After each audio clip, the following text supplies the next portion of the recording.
Hello, my name is Jacco Pekelder. I am an associate professor in History of International Relations at Utrecht University and honorary professor at Saarland University in Germany. It's my honor to give a short introduction to a webinar that took place on Tuesday, June 30th. It was part of the Utrecht University Centre for Global Challenges webinar series, Follow the Sun. It brought together 7 panelists from around the world to debate the question, can COVID-19 and Black Lives Matter pull our world beyond polarization?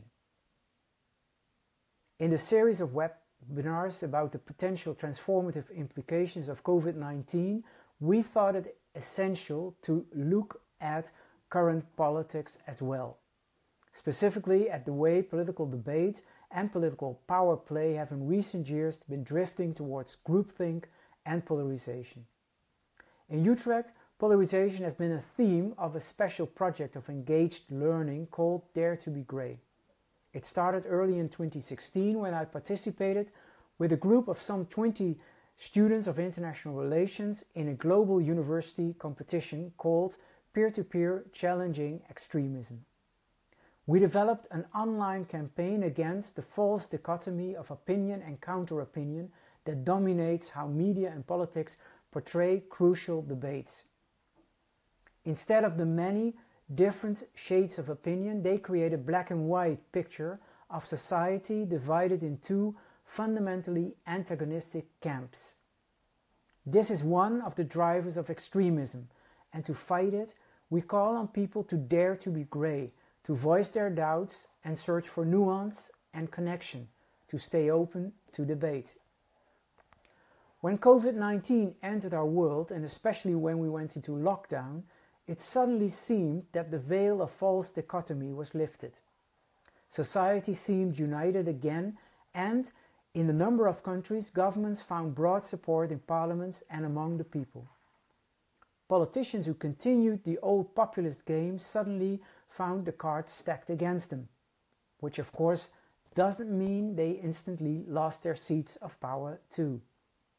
Then, by surprise, Black Lives Matter resurged and became global. It probably was no coincidence, since COVID-19 hits harder when you're already hard-pressed. And it reinforced the idea that the powers that be have not done a proper job. At the same time, however, Black Lives Matter is also used or abused as a lifeline by the populist and extreme right. So in the end, polarization that seemed on the way out might be on its way back into the room. First, to help us understand these dynamics, we give the floor to Edwin van der Scheur of the Dare to be Grey team and one of its founders. Edwin is currently working with Dare to be Grey and 4 other organizations on Project Grey, an EU-sponsored 2-year program to further understand and counter hate speech and introduce positive alternative narratives on social media. It gives him a first-hand impression of the chances and challenges within the triangle of polarization, COVID-19 and Black Lives Matter. After Edwin, Merbel Slothauer will take over to moderate our panel debate, which gave a fascinating view of polarization around the world. Thanks, Jacco. Let me get my presentation ready. All right. So this story and this topic is very complicated. So to make it a bit less complicated, I want to start at the very beginning, which is to define polarization. At Dare to be Grey, we define polarization as a process of increasing us versus them divisions in society. It is a global problem that has been festering and growing for years. Polarization isn't new, however. In an out-group thinking, in which the in-group provides itself with a positive identity, good guys, and contrast themselves with the identity of an out-group, the bad guys, it's a habit as old as time. Historically, you can see it happening in the way the ancient Greeks distinguished themselves from the barbarians, the Ummah from the unbelievers, the Crusaders from the Saracens, and the Occident from the Orient. As easy as it is to provide a definition of polarization, it is all the more complex to fully grasp it. It has many interconnected layers, political and social, global and local. One thing is clear though, when polarization rises, narratives take over. People are less receptive to objective information like research and news reports, and are more occupied with placing certain events within the frames of their specific in and out group narrative. Why polarization has been on the rise in the last decade is a difficult question to answer. Factors like increasing social and economic inequalities, as well as growing insecurities, probably have an influence. But I would argue that one phenomenon has had probably the biggest influence, and that's the internet and social media in particular. On the one hand, this is due to filter bubbles, which are basically individual custom-made echo chambers generated by the algorithms of our social media platforms. On the other more infamous hand, we have disinformation and fake news. Messages, headlines, and reports that deliberately spread outright untruths, either as a commercial business model or a political tool for destabilization. These two online catalysts have increased the power of us versus them narratives in every open society, albeit with various different results. So, knowing that this has already been a serious problem to keep an eye on, what about 2020, a year that might as well become its very own chapter in our new history books to come?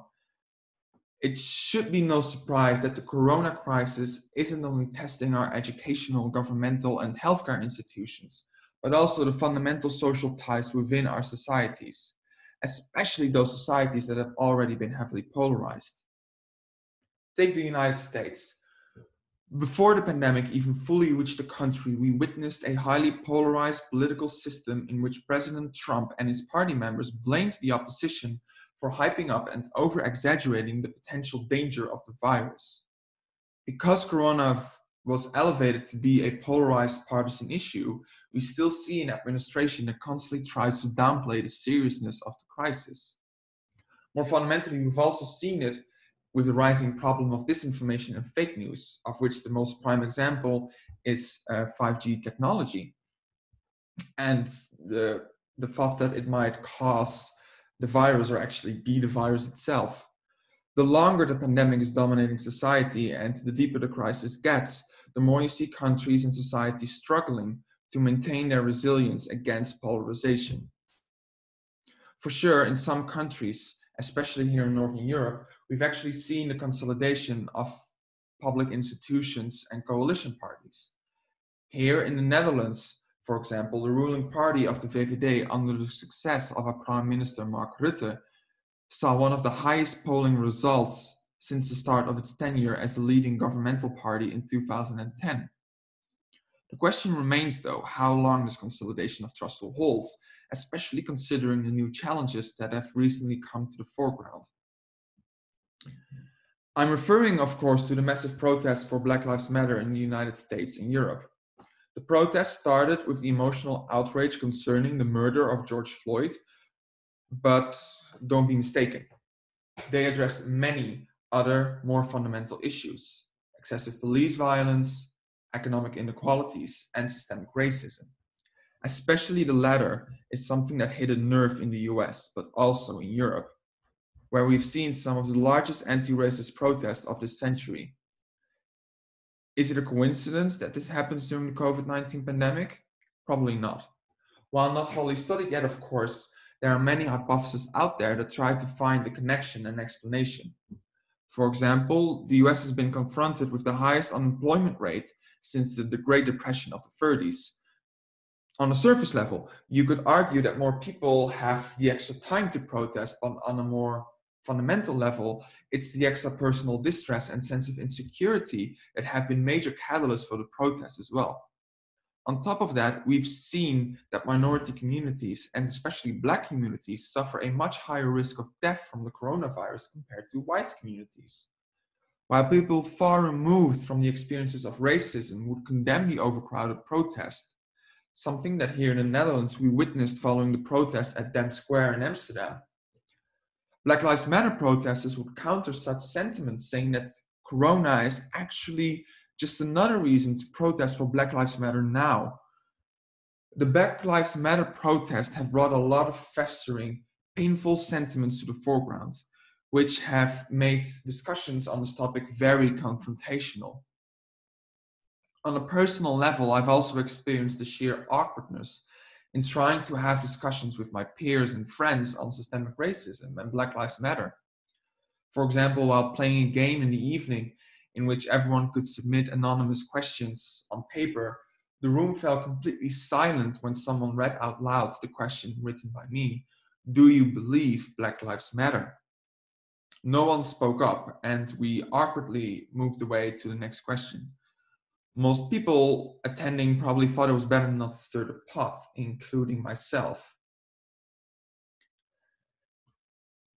It raises the question, however, if in the debate on racism, we can avoid polarization, and even more fundamentally, if we should.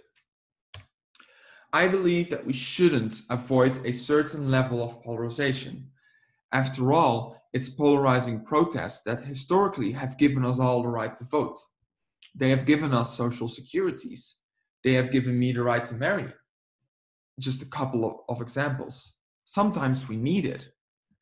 Polarization isn't necessarily a bad thing. However, it isn't a good thing either. We have to beware that we don't let it escalate and turn into a downward spiral of social unrest. We're already seeing the first waves of counter-extreme right protest, propelled by the dangerous speech of politicians who refuse to acknowledge the existence of systemic racism. And that's a trend we have to be cautious about. Even the relative stability and trust in institutions we see here in the Netherlands might prove to be fragile in the long run. We're not immune. Before the protest of Black Lives Matter started in June, many politicians, researchers, scientists, students, and activists raised the question whether the corona pandemic might cause a revolutionary shift in the direction of our global society. This was mostly in relation to climate change and our economic model of globalization. But I wonder, with the new wave of Black Lives Matter protests, if it might also be in relation to the issue of systemic racism. Would, in this time of self-isolation, bigger institutional and influential role models or simple white-skinned individuals like me finally dare to speak out that Black lives do matter? This in solidarity with the people that actually have to deal with it on a daily basis. If more people can stand up against racism, if more people acknowledge that it's not a black versus white issue, I believe we can use this moment to stop our society from spiraling further down the path of polarization. And with that conclusion, I would love to give the floor to Marble, who will be in charge of the rest of the discussion. Yeah, thank you, Edwin and Jacco, for your very elaborate explanation. So I'd first like to ask a question to the panelists about the interplay between COVID-19, polarization, and Black Lives Matter. Do you agree that the pandemic has been an accelerator of existing societal and political problems in your country? And how does this become apparent? Let's see, maybe Megan from South Africa can explain. Okay, hello everybody. My name is Megan. I am a student at the University of Pretoria in South Africa. And well, with us, what's happening with COVID-19 and how prevalent it's become in our society as well, is that it mostly comes in the economic sense, that a lot of our labor force has been hit. A lot of businesses have been forced to close, for an example, because we have also gone into lockdown around the end of March. And so because of that, a lot of businesses weren't able to operate and so forth. And so with that, a lot of businesses have been laying off a lot of their workers. And we already have an issue of unemployment in South Africa. It was at about 27 or so percent, but now it's hit around 30 to 33%. In the last couple of months. There's been a lot of issues with people that are unable to work, and thus don't have any money and thus can't even feed their families. So even more families are slipping into poverty, and that has become extremely prevalent with a lot of debates on radio as well.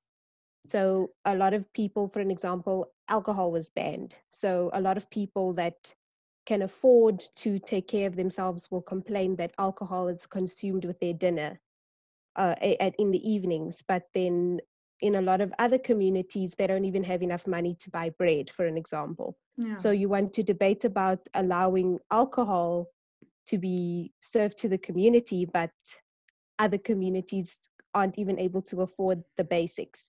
Yeah, questions of inequality come up again. And Yes. Sasha, you're from Germany. Do you think that the pandemic has been accelerating problems within Germany as well?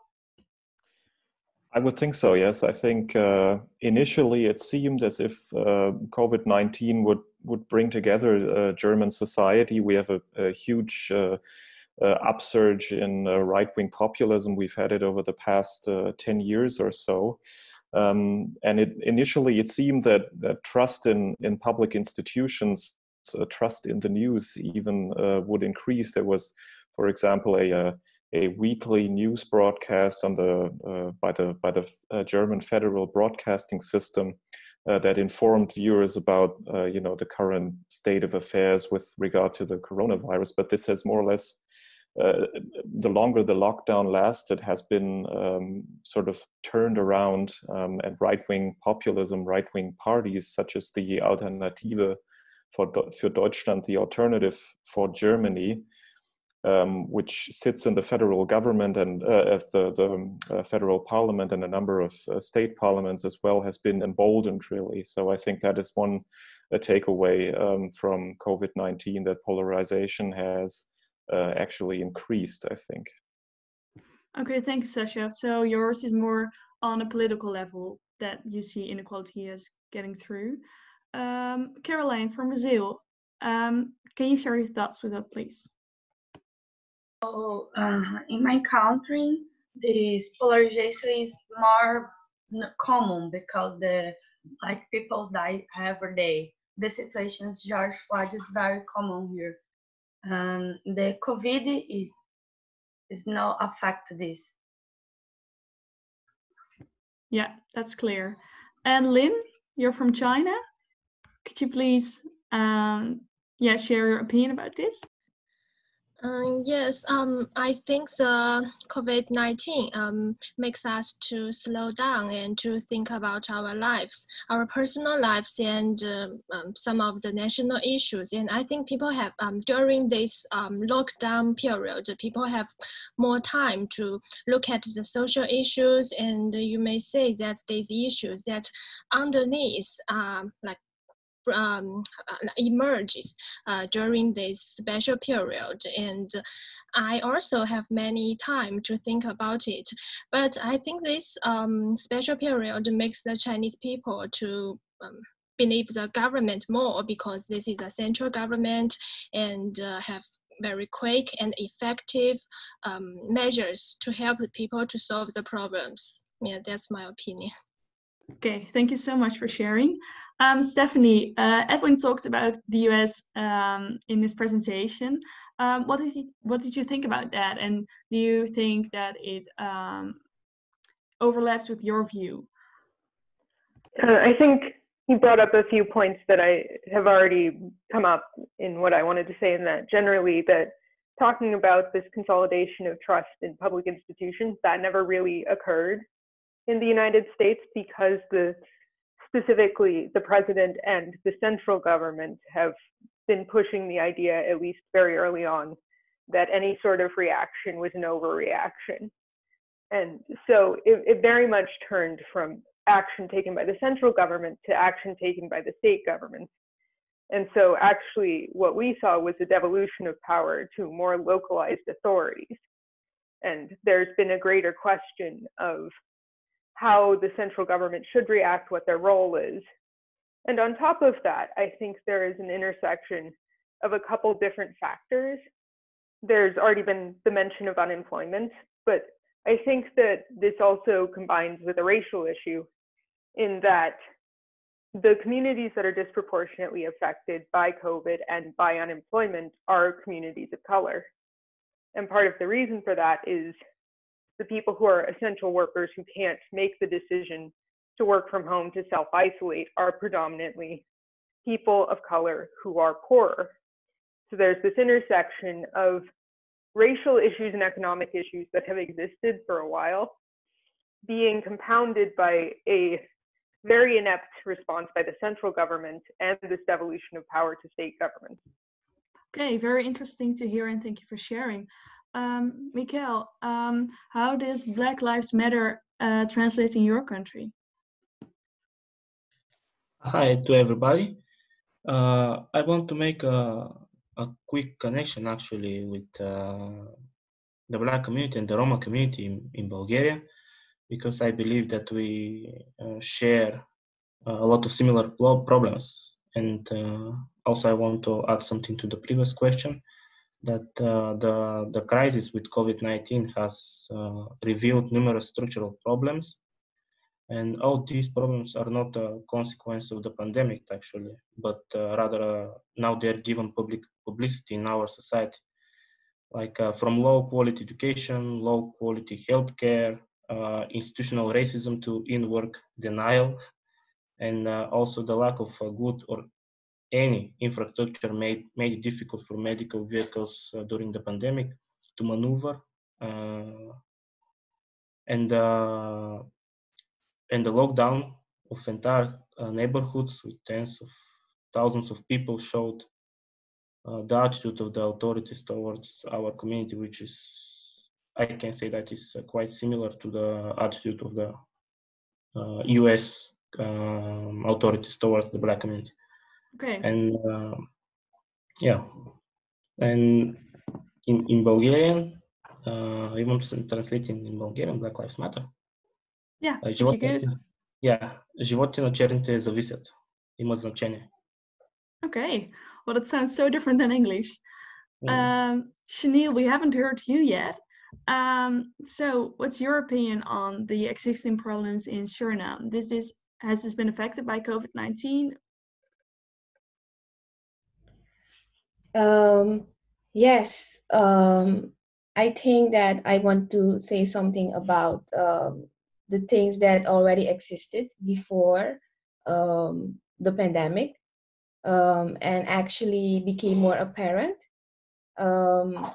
Let's see, we have here in this country, not everyone has internet because of two reasons.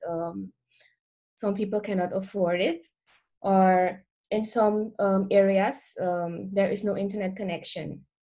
And we all know that because of the lockdown in this country, we had to do online school.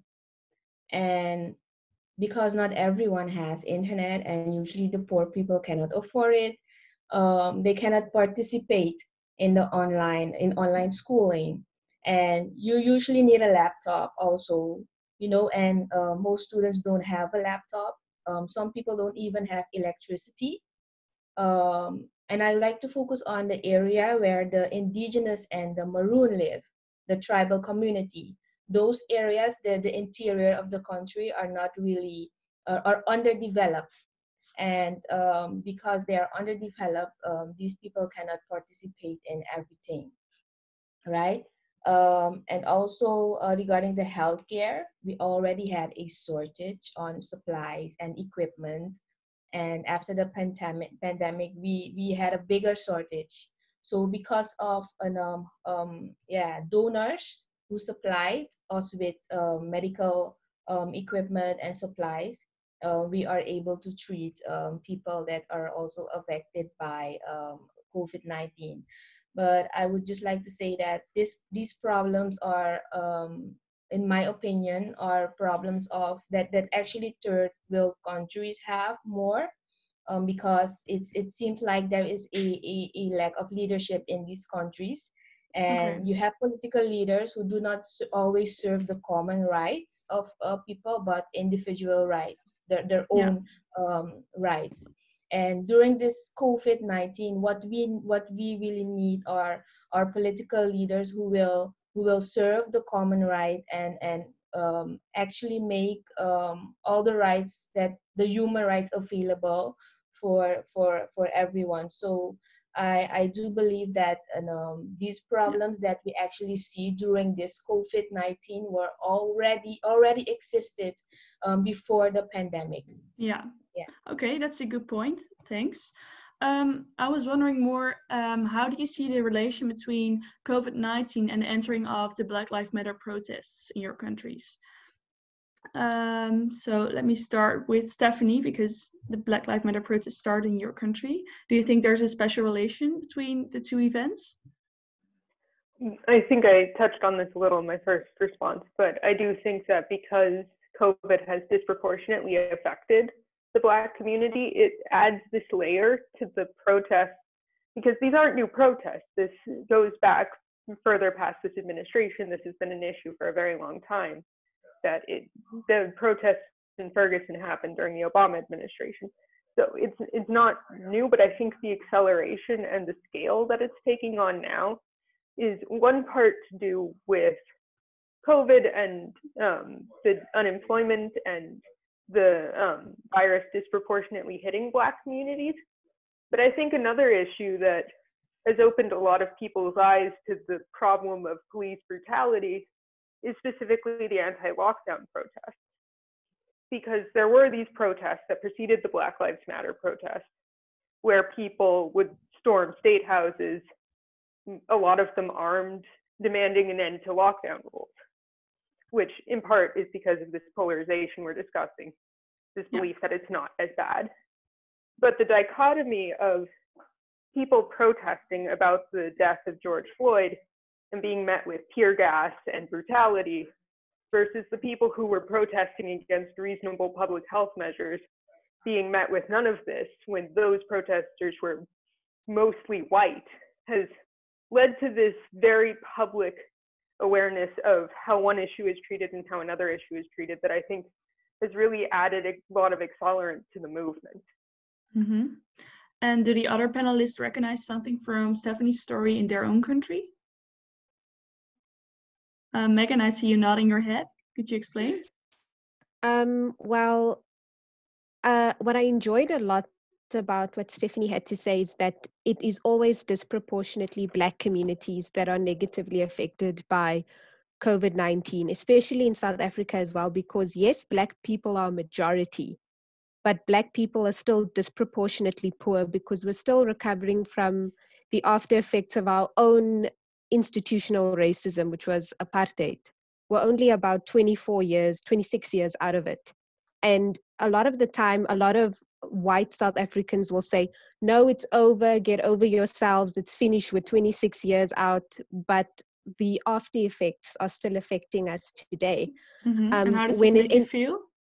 I, as a person of color, I actually feel quite bitter about it, because when it entered the country, it was through people who had come from a holiday overseas, for an example. A lot of us don't have access to that. We can barely afford to survive, let alone travel abroad. So a lot of us have become, especially people of color, have become very embittered by this very, very clear financial and economic and societal inequality, because at the end of the day, we are the ones who are affected by it. Yes, if we get sick, for an example, we don't have the healthcare that we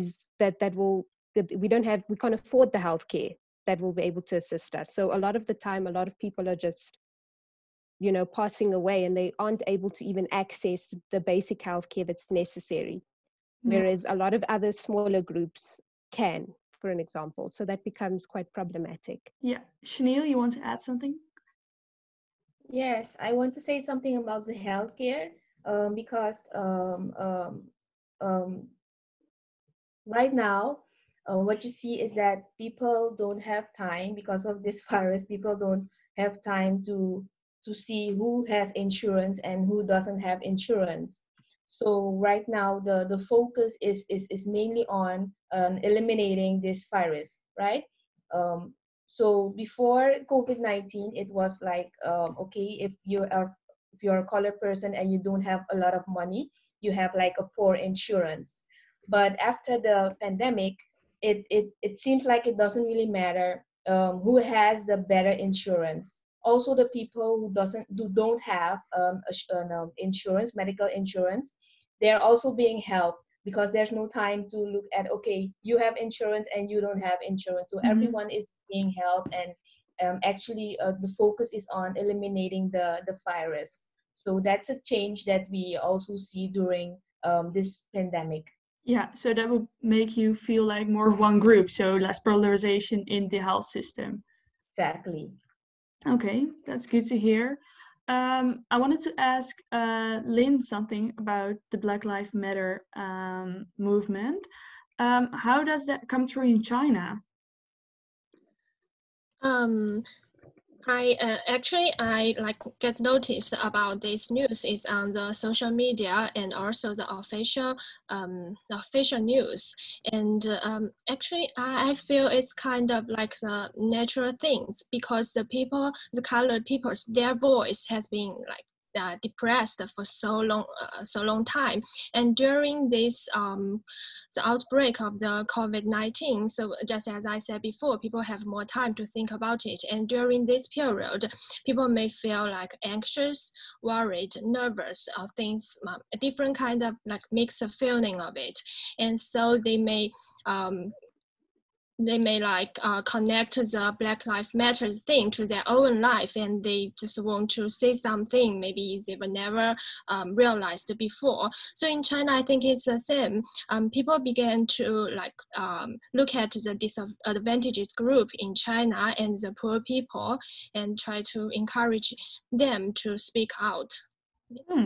That's a positive reaction, I would say so. Yeah. And Caroline, do you think that the recent Black Lives Matter movement has influenced the polarization in your country? Well, in my country, the poor people, jobs for rich people. However, rich people stay your home, stay is the social, the after the pandemic. The poor people is the maid, the poor people is the bus driver, because the poor people is more exposed for the virus. This is very big difference and the poor people and the rich people in my country. Yeah. So for it's more like the cleavage between the rich and the poor, even more. Yes, the poor people is the more black people. Black people is very poor in my country. Okay. Yeah, I hear what you're saying. And Sasha, I recently saw that in Germany and Berlin there were many Black Lives Matter protests. How did you experience that in Germany? Well, we had sustained protest in most of the large cities. For example, I live in Frankfurt, and we had for many days, people out on the streets, and also that's a personal opinion of mine. I think German media is fairly conservative, apart from maybe some traditionally left-leaning newspapers. And the visibility of people of color has increased there as well on TV, but also if you take op-eds, for example, their voice is being put out there much more than before. Interesting. Mm-hmm. And Chanel, yeah? Yeah, that's interesting. I'd like to say something about how it goes on here in this country. We don't really have a Black Lives Matter movement, but what you see here is that you have political parties who really consist of one race, right? And yeah, but when they end up in parliament, all these political parties who consist of one race, they eventually have to work together, right? So what happens if we have 51 seats in our parliament? So we always have different races in parliament.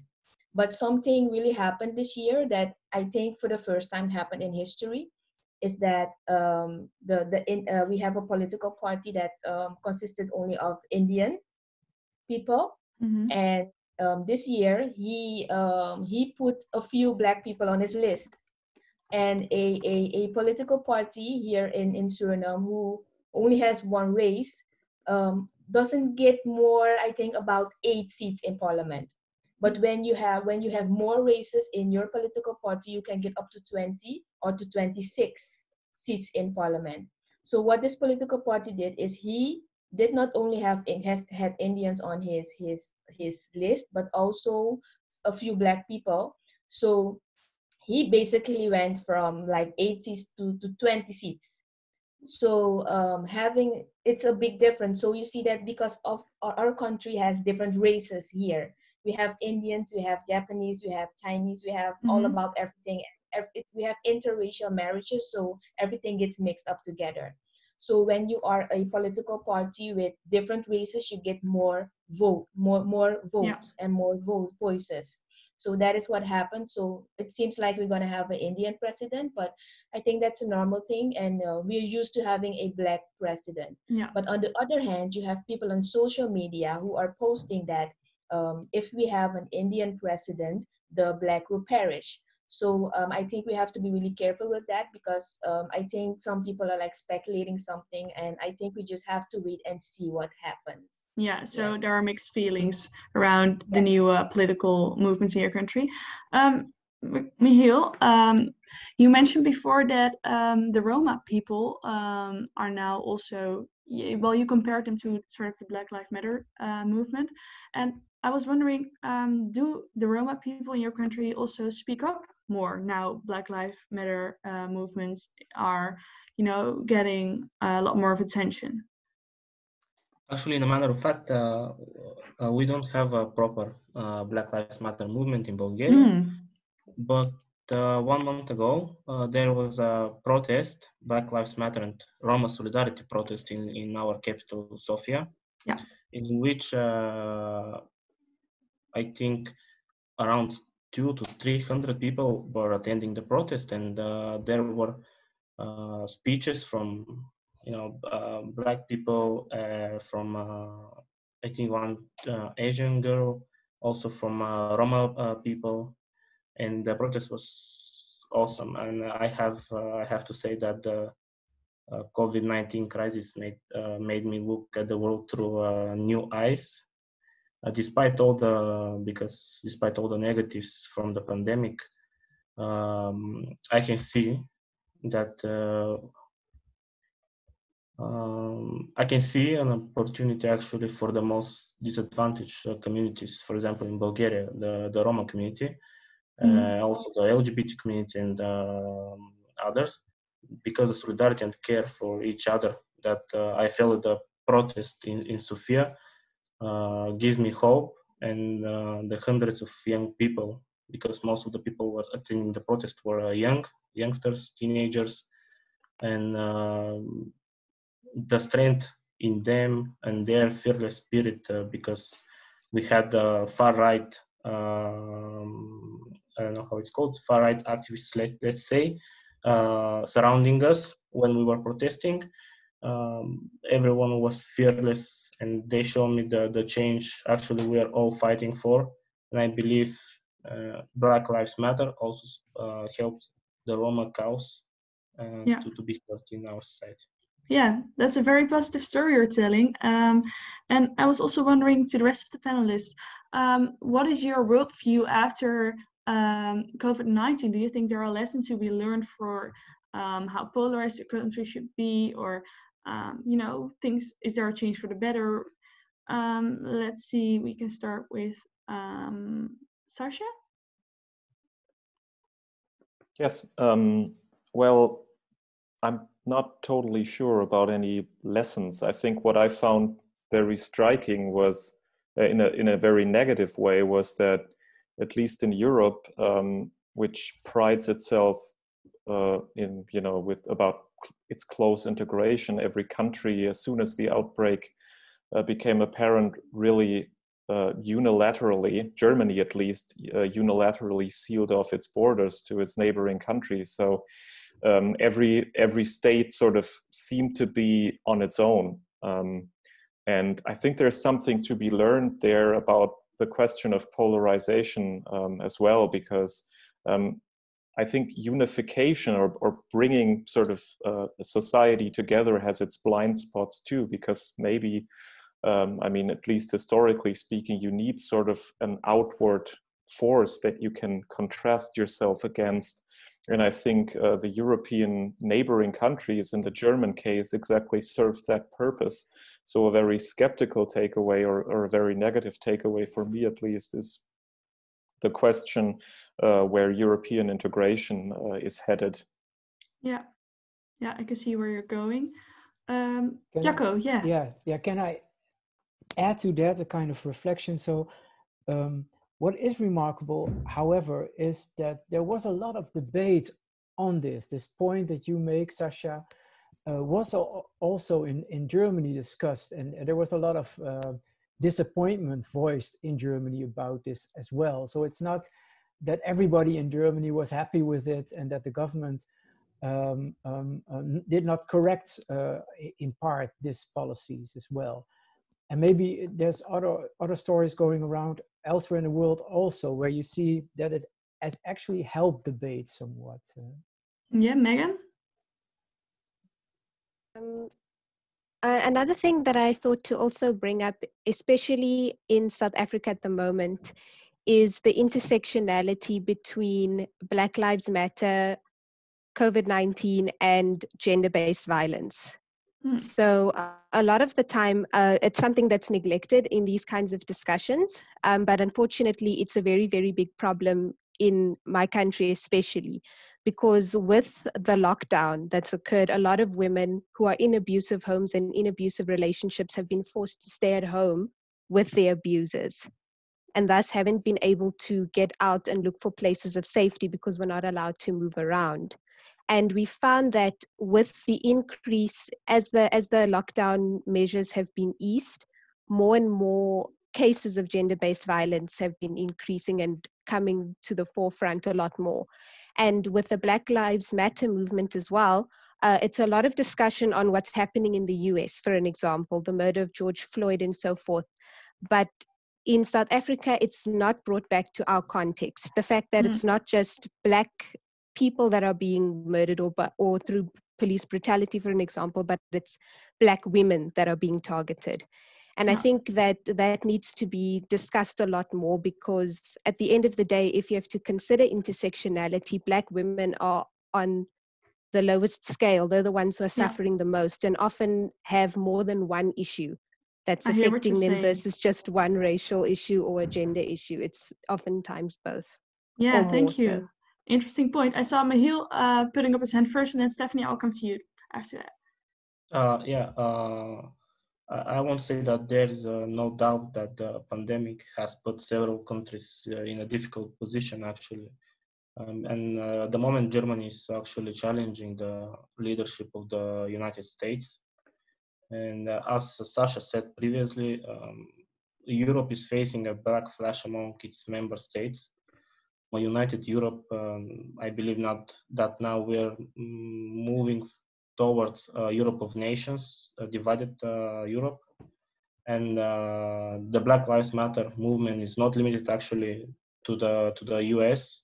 And actually in Europe, a question, in my opinion, has been put in the spotlight: how Europe deals with the racism and why it's camouflaged that we do better than in the US. And there is a memory of me, a flashback now. During the protest in Sofia that we did, there was one case in one small village. A couple policemen forced 11 years old girl from Roma origin to I don't want to tell, but to to be naked, to take her clothes off, and whoa. yeah, And after 2 days after that, in another village, one boy, again from Roma origin, he was beaten up so hard that after that, the boys threw, I mean, they threw the boy from one bridge, and actually he survived, yeah, but it's you can see how polarized in Bulgaria the situation is. Yeah. And how horrible to hear that. I'm very sorry. Yeah. Oh, Stephanie, I saw your hand raised earlier. You wanted to say something to Megan? Yeah, I wanted to touch on this issue of gender as well within these protests, because it's something that's been discussed, at least within the circles that are talking about this issue in the United States, which is generally the left, which again touches on this polarization. But the question of who do we, lift up as this image of police brutality, because it's been George Floyd for the most part. But you also have the case of Breonna Taylor, who was a Black woman who was an EMT who was shot in her own apartment because of a no-knock warrant. And this question of why people disproportionately pick up this image of a Black man when Black women are some of the biggest targets of every single kind of systematic inequality in the United States, because it's usually the intersection of class issues, race issues, and then gender issues. So this is a conversation that's also being had of specifically Black women and the violence they face in the United States. Yeah. So I wanted to touch on that because I see a sort of similarity there. Yeah, thank you for adding that. I think we've all shared very much interesting and diverse points. And Edwin, you wanted to make a reflection, I thought. Well, there were some questions also from the Q&A. Oh, maybe, yeah. Some people had already, Megan especially, answered them in the chat, but I thought maybe bring a couple of them to the foreground. One that's really interesting and a new dimension that I personally haven't talked about yet was how, also for the panelists, do you think that the pandemic, as well as Black Lives Matter, show that there's also a lot of exclusion for people with disabilities in your country? That was one. And another to consider was from Ida Booston about what kind of languages have governments been communicating with about COVID-19, and is that maybe directly or indirectly a way of exclusion? So first on the excluding of people with a disability, does somebody want to say something about it? Does somebody recognize that people are excluded or not? Shanil? Yes. Can I speak? Yeah, sure. Go ahead. I think people with disabilities are in my country are already in a difficult position, right? They are mostly forgotten, So I think that after the lockdowns, we haven't really paid enough attention to this group, because you have a lockdown, but because of their disability, they are not able to move themselves. You had lockdown between a special hour, but then you could go in a special hour to the shop if you needed to buy something. But the buses are not driving, and the people with disabilities cannot work, so they don't have a lot of money. So you had to take a cab if you wanted to go buy something, because the buses are not driving because of social distancing and that sort of things. So they did not, if you don't have the money, you cannot pay a cab to go do your things, stuff that you have to buy, because they don't have a lot of money. They get something from the government, but it's still not enough. Yeah. So this group was, I think this group is we forgot about this group, and we need to pay more attention to this group, these people with disabilities who cannot work and actually make money for themselves. Yeah, that's a fair point to take into account. Megan? Well, I have shared it in the Q&A, but I can just quickly just summarize and say that in general, in media, in life in general, a lot of people with disabilities aren't included when it comes to any sort of consideration in policy making or anything from government, or at least nothing I've seen. Because the only time that people with disabilities was considered was when one of our ministers of higher education mentioned that he needed to take his mask off while he was speaking on the microphone because his sister is hearing impaired and she lip reads. And that is the only consideration, for an example, that was given to anybody with disabilities. We haven't considered people with visual disabilities or people who are confined to wheelchairs. None of that has been discussed. It's not ever discussed in media. It's mostly an issue of poverty versus wealth, mostly in our country. Yes. Interesting. Yeah. And Lynn, how's that in China? Yes, I think there's a same situation maybe with Megan, because actually in our country people do not notice about the disabled ones. They are the social disadvantaged group, especially in this quite difficult situation, but not only about them, and some people, people who are working as like the sending food, sending groceries, they are also enduring the ignorance of the whole society. So yes, I think that our country or our whole society need to give them more care. Yeah. Okay, so interesting. There was one more question in the Q&A. So if the panelists could maybe answer that in the Q&A, then I'd like to give the word to Edwin and Jacco for a brief reflection on the most interesting points you've made during the last hour. It was a pleasure, and thank you so much. Edwin, do you want to start, please? Oh, sure.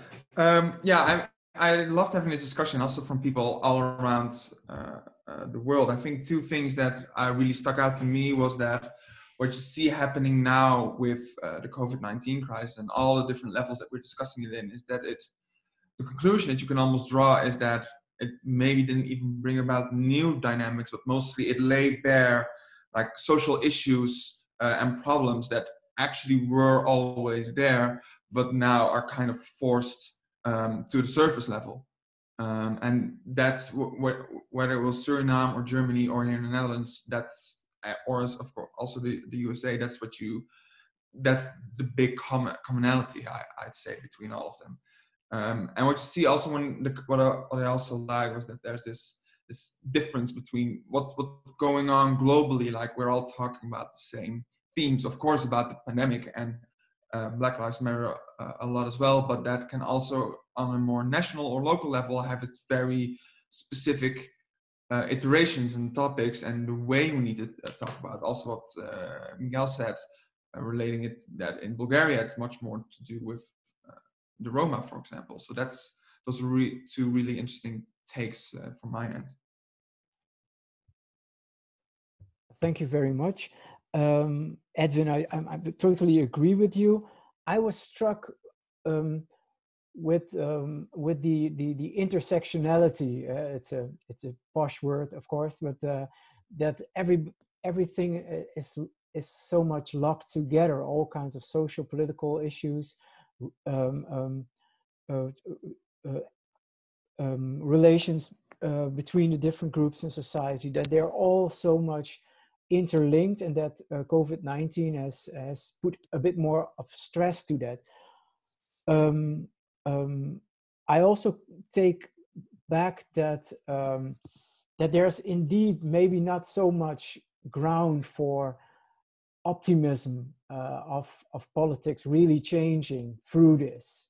There was, of course, Mihail that that had a bit of a seed of optimism in his way, that certain activist groups joined together a bit more, maybe found a more of a common platform. And also what I liked was what Lynn said, that there's this feeling that maybe because people take a bit more time to contemplate life and also everyday sides to life, that it maybe helped them to grow a bit more emphatic to other people, try to imagine how it is to live for others, and try maybe also to draw some conclusions from this. Let's pay nurses in hospitals a bit more in these harsh times.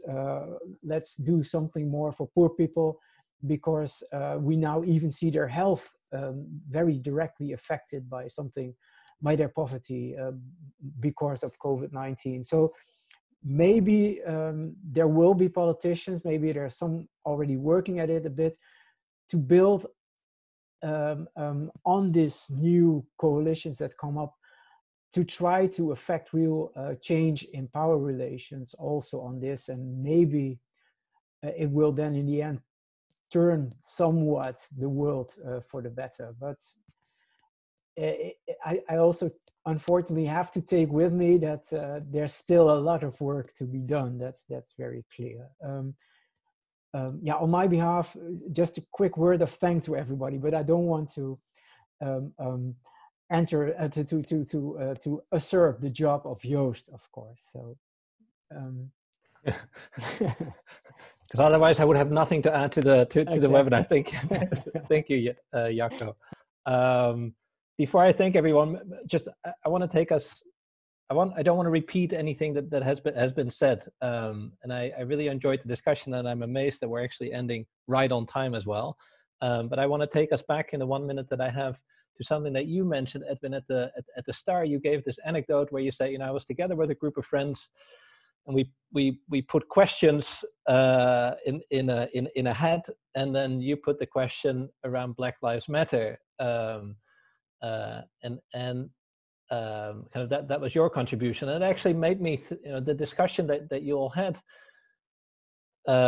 made me think about, are politicians in this environment, are they more willing to take a risk? Like in this case, now what's the analogy? You took a risk by putting that kind of uncomfortable question in the mix. You didn't actually go as far as saying, and we need to really talk about it, and I would maybe at the next iteration, but you do see, and I'm just now looking at the Netherlands, that politicians are more willing to kind of voice opinions where they might feel there is a silent majority, and whereas in the past they may have been a bit scared to speak up, so to say.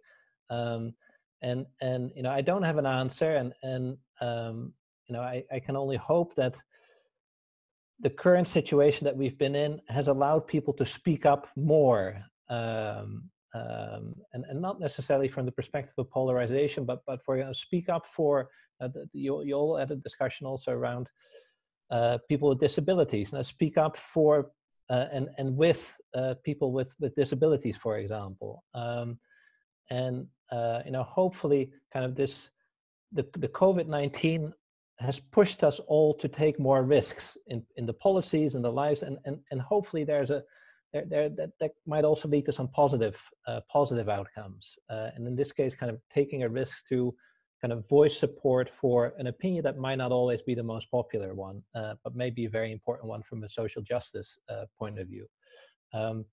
With that, I want to thank you all. I want to thank the participants who joined and stayed with us. Thank you for your questions. I hope you found it as interesting as I did. I want to thank everyone literally from around the world who joined, from the center team who helped put this webinar together. Maribel, you took a risk by being the host, and you did wonderful. So thank you for taking that role as well. I hope you as panelists, I hope we have a chance to also meet in person one day somewhere. So thank you. And I wish everyone a very nice rest of the day. All the best.